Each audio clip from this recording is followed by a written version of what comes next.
Sejam todos muito bem-vindos a mais um vídeo do canal baseado em fatos reais. Hoje, mais uma viagem pelo nosso Brasil. Mas antes de começarmos a conhecer o estado de hoje, eu peço a vocês que deixem o like nesse vídeo, que me ajuda muito, ajuda a impulsionar o canal, faz com que o YouTube entenda que vocês gostam desse conteúdo e o entrega a mais pessoas. Deixem um comentário, nem que seja um emoji. Bem ajuda muito o canal, fico muito feliz em ler. Você está vendo os nossos vídeos, mas ainda não é inscrito no canal, se inscreva, ative o sininho de notificação, porque assim você não perde mais nenhum vídeo e compartilhem com seus amigos, com seus parentes, com seus vizinhos. Peçam para eles virem até aqui, conhecerem as histórias e também se inscreverem no canal. Compartilhe também nas suas redes sociais. Sem mais demoras, vamos todos entrar na nossa máquina do tempo e viajar pela história de mais um estado do nosso tão querido Brasil. Vou pedir aqui licença e sua honrosa presença para falar do nosso mapa. Estados e capitais, nos seus grupos regionais, doravante, nada escapa. No meu norte, do Amapá, capital é Macapá. Eu digo sem cerimônia, do Acre falo, é Rio Branco. Seu amigo aqui é franco, Porto Velho é de Rondônia. Não vá se perder na lista, de Roraima é Boa Vista, do Pará, digo, é Belém. Estude, atinja seus afins. Palmas é do Tocantins. Amazonas, Manaus tem. Vou partir para o Nordeste, terra de cabra da peste. Maranhão é São Luís. Indo em terra nordestina, Piauí tem Teresina, a minha pesquisa diz. Anote por gentileza, Ceará é Fortaleza. Escreva aí que é Natal, do Rio Grande do Norte. Se preciso for, recorte. Decore, é fundamental. Paraíba, João Pessoa. E Bahia, terra boa. Não vacile, é Salvador. Que a cachola não me pife. De Pernambuco é Recife. Acompanhe, por favor. Na cuca já deu um nó? Não desista, é Maceió. De Alagoas, capital. Desse estudo participe, Aracaju de Sergipe, guarde aí para ser o tal. O Sudeste agora é tema, não vai ser muito problema aprender essa lição. Seu mestre não desaponte e lembre, Belo Horizonte, de Minas Gerais, irmão.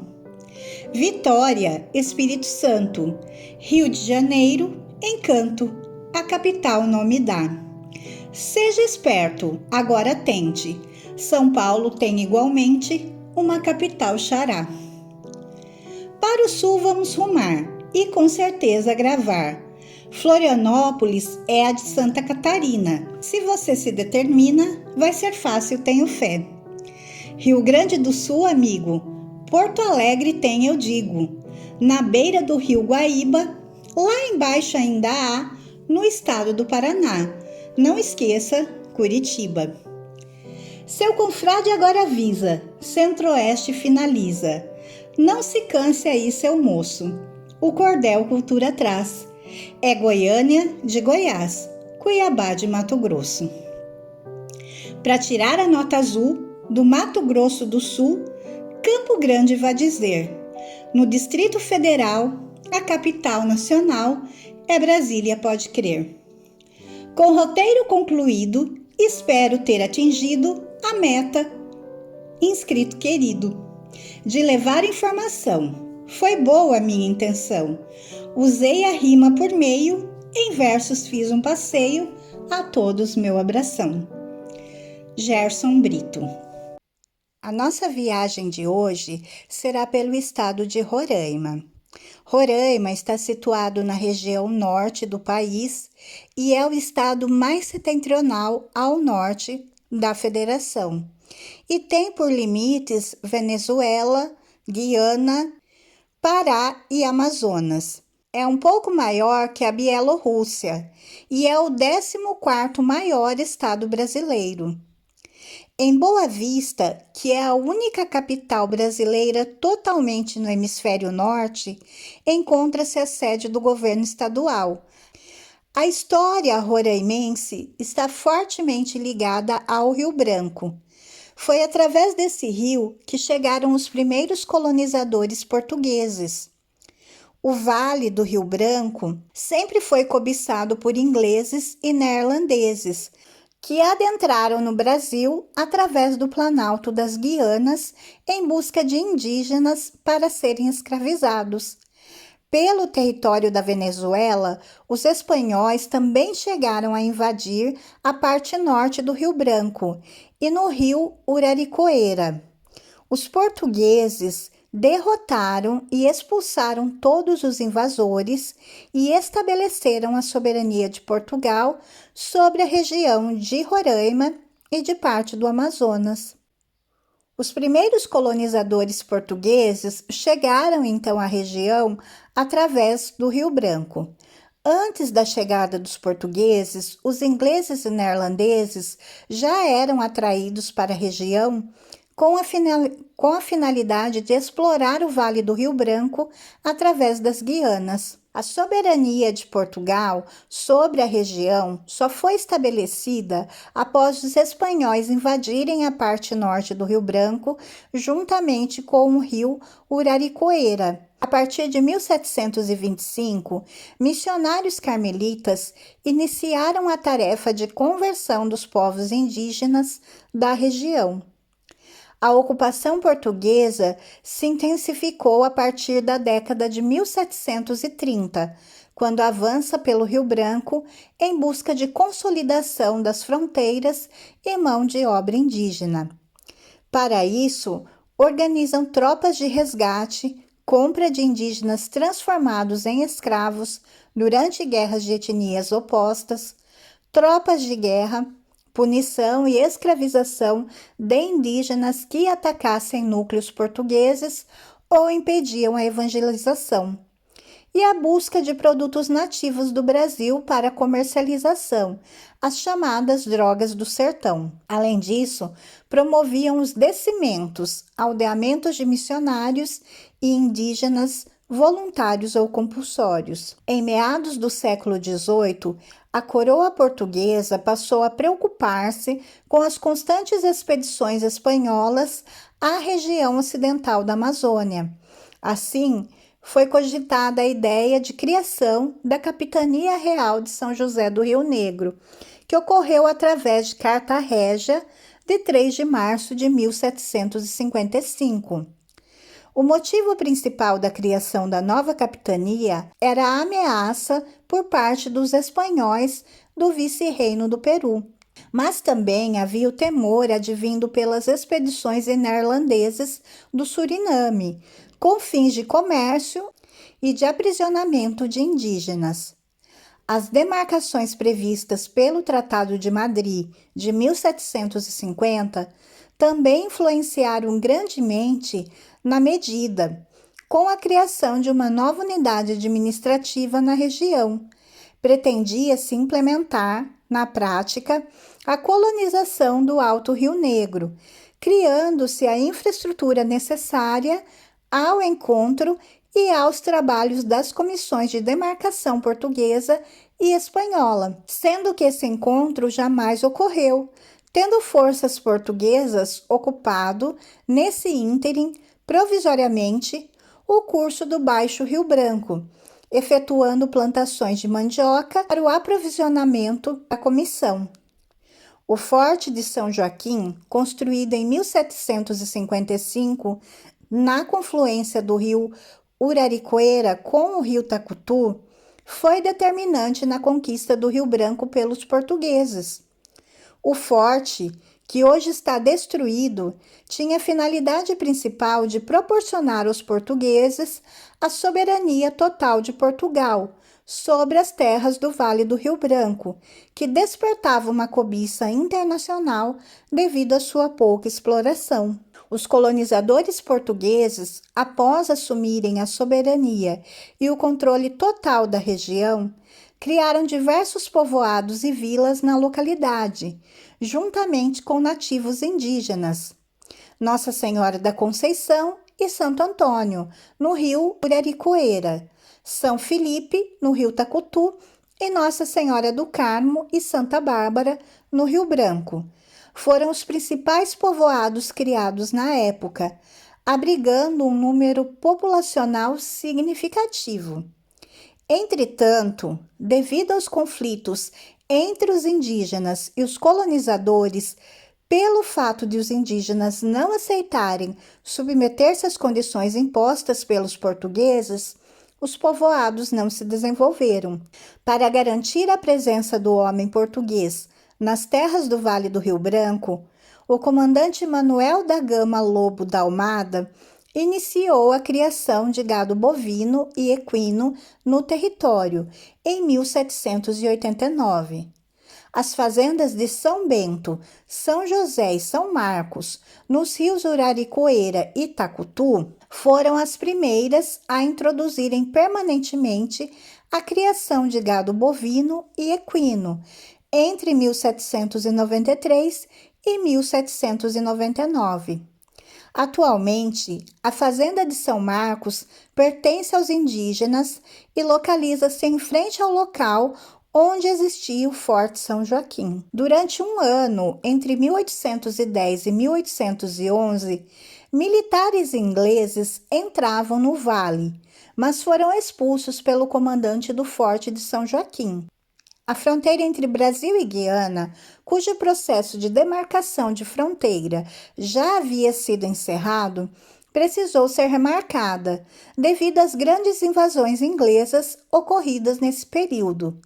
Assim sendo, a colonização de Rio Branco dividiu-se em 4 períodos, de 1750 ao início do século XIX, com a descoberta do Rio Branco. De meados do século XIX até a criação do município de Boa Vista, em 1890. De 1890 até a criação do Território Federal do Rio Branco e da criação do Território Federal do Rio Branco, a elevação deste à categoria de Unidade Federativa Brasileira, que foi então renomeado de Roraima. A colonização da região, altamente incentivada em fins do século XIX, com o estabelecimento de fazendas nacionais. Porém, a população do estado só encontrou estabilidade após a sua emancipação, um século mais tarde, com os garimpos de ouro e diamantes que atraíam levas migratórias de diversas regiões do país. Essa imigração e exploração desordenada ocasionou, na localidade, em muitos conflitos e mortes por doenças e assassinatos. Atualmente, quase todas as reservas indígenas do estado encontram-se homologadas. Pouco mais de 1.000 pessoas viviam na região em que foi criado o município de Boa Vista em 1890. Os dados de 1887, válidos durante a criação do município, informaram que as cerca de 1.000 pessoas que habitavam a região na época da criação do município eram brancas e mestiças, em sua maioria mamelucos. Isso porque as etnias indígenas da região não foram acrescentados aos dados. Estima-se que havia mais de 5.000 indígenas na localidade, o que aumentaria consideravelmente a população do município. O Amazonas, estado ao qual pertencia Boa Vista na época, não possuía recursos financeiros suficientes para promover o desenvolvimento do novo município de imediato. A região do extremo norte amazonense dependia economicamente do rebanho bovino criado na região, que também servia para o abastecimento de Manaus, capital do estado. A administração de Augusto Ximeno de Villeroy foi a responsável pela criação do município, que acreditava ser importante a fundação de uma localidade no extremo norte do Amazonas para o desenvolvimento da região. Eduardo Ribeiro, então governador do Amazonas, também voltou sua atenção para Boa Vista e o território do atual estado de Roraima. Em 1896, após inaugurar o Teatro Amazonas, ele ordenou que Sebastião Diniz abrisse uma longa estrada ao norte de Manaus. Sua intenção era construir uma estrada ligando Manaus a Boa Vista, que pudesse servir para o transporte do gado da região do Vale do Rio Branco para o matadouro de Manaus. O Território Federal do Acre foi o primeiro território federal brasileiro em 1903. O Decreto de Lei nº 5.812, de 13 de setembro de 1943, que desmembrou o estado do Amazonas, criou o Território Federal do Rio Branco. Em 1962, o território foi denominado como Território Federal de Roraima e elevado à categoria de Unidade Federativa Brasileira pela Constituição Brasileira de 1988. Apesar de ter sido criado em 13 de setembro de 1943, juntamente com outros territórios federais, o Território Federal do Rio Branco só recebeu seu primeiro governador em junho de 1944, quando este chegou a Boa Vista. Getúlio Vargas, responsável pela criação dos territórios federais, enfrentava uma notável crise política na época, o que influenciou no atraso da nomeação dos governadores dos territórios. Vargas foi deposto do seu cargo em 29 de outubro de 1945.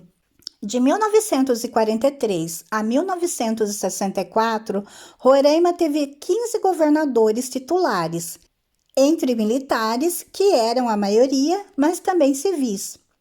Vitorino Freire, senador do Maranhão, indicou indiretamente 10 desses governadores. Cada governador permaneceu pouco tempo, em média 16 meses. Assim sendo, durante o referido período, o território federal de Roraima não alcançou o desenvolvimento esperado pelo governo federal.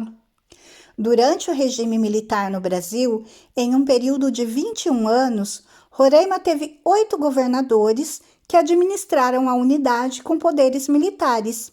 No período posterior ao regime militar, com a redemocratização do Brasil e a eleição indireta de Tancredo Neves para a presidência da República, o território federal de Roraima possuiu novamente governadores indicados por outros políticos e influentes. Com a Constituição promulgada em 5 de outubro de 1988, Roraima deixou o Estatuto de Território Federal e transformou-se em Estado-membro da Federação, tendo Romero Jucá Filho como primeiro governador após a aprovação pela Comissão de Constituição e Justiça do Senado Federal. Já o primeiro governador do estado de Roraima, eleito em eleições diretas, foi Otomar de Souza Pinto, governando de 1º de janeiro de 1991 a 31 de dezembro de 1994. Roraima detém o menor PIB de todos os estados brasileiros, apesar das altas taxas de crescimento. Roraima possui um grande potencial turístico, em especial no ecoturismo. Por se localizar no extremo norte do país, na parte setentrional deste, e por fazer limite com 3 países sul-americanos, Roraima mantém estreitas relações comerciais baseadas no turismo com esses países, em especial a Venezuela. Os atrativos naturais são os principais pontos turísticos do estado, em especial o Monte Roraima. Arqueólogos têm forte interesse na Pedra Pintada, que é o mais importante sítio de tal ciência do estado. Nela, há inscrições de civilizações milenares, tais como pinturas rupestres, pedaços de cerâmicas, machadinhas, contas de colar, entre outros artefatos que indiciam a história da evolução humana, datados de 4.000 anos. A rocha é um monolito de granito com 60 metros de diâmetro e cerca de 40 metros de altura. Na face externa existem pinturas rupestres vermelhas, que são até hoje consideradas um enigma para cientistas. Há também cavernas funerárias com até 12 metros de extensão. A Pedra Pintada localiza-se em Pacaraima. O Monte Roraima, um dos lugares mais antigos do planeta, atrai diversos turistas de todo o mundo. Evert Turme, que é um explorador botânico inglês, ele descreveu a sua passagem pelo Monte Roraima em 1884. Deixo aqui agora palavras dele. O Monte Roraima é caracterizado por um extraordinário número de plantas, quase todas com desusada beleza, de estranha forma e talvez com ambas peculiaridades, como a flora, também a fauna, embora igualmente peculiar, parece ser, no entanto, sem contestação, menos abundante. Roraima ergue-se numa verdadeira terra maravilhosa, cheia de coisas raras, belas e estranhas. A cultura de Roraima apresenta uma forte influência indígena. Entretanto, é marcada também pela influência dos colonizadores e também pelos mestiços que habitam e habitaram a região. O artesanato é um dos marcos centrais da cultura. O grupo indígena do estado produzem diversos produtos artesanais, como cestas, leques, joias e redes. Muitos desses são comercializados na Feira de Artesanato de Roraima, que é sediado em Boa Vista. O movimento cultural roraimeira foi idealizado por artistas locais na década de 1980. Criado por uma necessidade de possuir uma identidade cultural que representasse o território federal de Roraima. Está presente na música, dança, literatura, fotografia, artes plásticas e outras expressões artísticas. A origem da denominação do evento é a canção Roraimeira, de Zeca Preto, que concorreu ao Festival de Música de Roraima em 1984. Futuramente, ela se torna o hino cultural do estado. Sua culinária apresenta uma forte influência do estado brasileiro do Maranhão, apresentando também as características dos pratos amazônicos. O peixe é o principal produto usado em pratos típicos. São comidas típicas da região a tapioca, a farinha de mandioca, a paçoca de carne seca e o cuscuz. E essa foi a nossa viagem de hoje pelo estado de Roraima, mais um estado incrível que, resumidamente, novamente eu volto a repetir, resumindo, porque são muitos dados e o tempo não nos permitiria, então, resumindo, nós pudemos conhecer um pouco, mas dá para se conhecer um pouco da história, alguns dados e a cultura desse estado também tão lindo, com as suas peculiaridades. E eu reforço o convite nas suas férias. Por que não Roraima? Eu tenho certeza que vocês vão gostar muito de conhecer. Tem uma culinária maravilhosa, tem uma história linda e lugares fantásticos e incríveis que com certeza tornarão qualquer férias inesquecível. Então, deixo aí o convite para vocês. Mais um estado que nós pudemos conhecer rapidamente, um estado lindo desse nosso país, o Brasil, que é um país magnífico. Eu espero de coração que vocês tenham gostado de fazer essa viagem comigo. Se vocês gostaram, por favor, deixem o like, se inscrevam no canal e voltem aqui para nossa próxima viagem. Fiquem todos na paz, um super beijo e até a próxima! Eu sou de todos os mundos, Boa Vista e teus belos encantos, cidade e raio de sol, à beira do Rio Branco, onde nasce Tacutu e Uraricoeira, e tua foz se faz no negro, escuro do Amazonas. Cidade de povo maravilhoso, onde nasce Rapuni. Muitos são chamados de povo Macuxi. Monte Roraima, um belo lugar. Por isso, Boa Vista de terras infinitas. És um platô sem ladeiras, verão escaldante, mas aconchegante. Amo essa terra.